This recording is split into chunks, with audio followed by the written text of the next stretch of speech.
श्रीमान जी फिर भी वे दुनिया के महान लोगों में थे और अपने देश के महान नेता थे।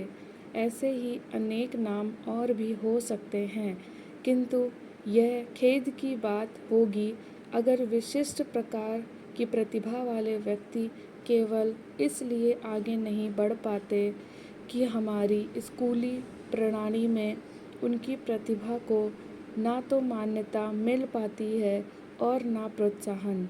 वास्तव में पिछड़े हुए और विकलांग बच्चों की विशेष समस्या है, जिसके लिए भारतीय बाल कल्याण परिषद ने विशेष प्रयास किए हैं।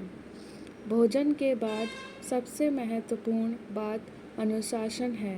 अनुशासन के बिना शिक्षा का पूरा उपयोग नहीं हो सकता, या बच्चों के लिए चलाया गया और कोई कार्यक्रम भी अनुशासन के बिना नहीं चलाया जा सकता। स्कूलों में नैतिक शिक्षा हो या ना हो, यह बहस का विषय है। मेरे विचार में बच्चों पर उनके माता पिता, अध्यापकों और उनके पड़ोसियों के भी व्यवहार का बहुत प्रभाव पड़ता है। बच्चे जिस तरह अपने चारों ओर के लोगों का व्यवहार देखते हैं, उनके भीतर भी वैसी ही नैतिक और सामाजिक विचारों का विकास होता है। अगर बच्चों में अनुशासन लाना है तो पूरे समाज को अनुशासित होना पड़ेगा। जब मैं अनुशासन की बात करती हूँ तो मेरा मतलब किसी प्रकार के कठोर नियंत्रण से नहीं।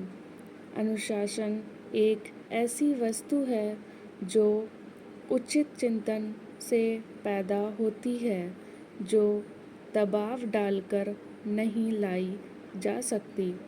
हम सभी को अपनी समस्याओं पर समाज या शहर की सामूहिक समस्याओं के परिप्रेक्ष्य में विचार करना चाहिए। समाज या शहर को अपनी समस्याओं को राज्य की समस्याओं के परिप्रेक्ष्य में देखना चाहिए और राज्यों को अपनी समस्याओं पर राष्ट्रीय समस्याओं के परिप्रेक्ष्य में विचार करना चाहिए।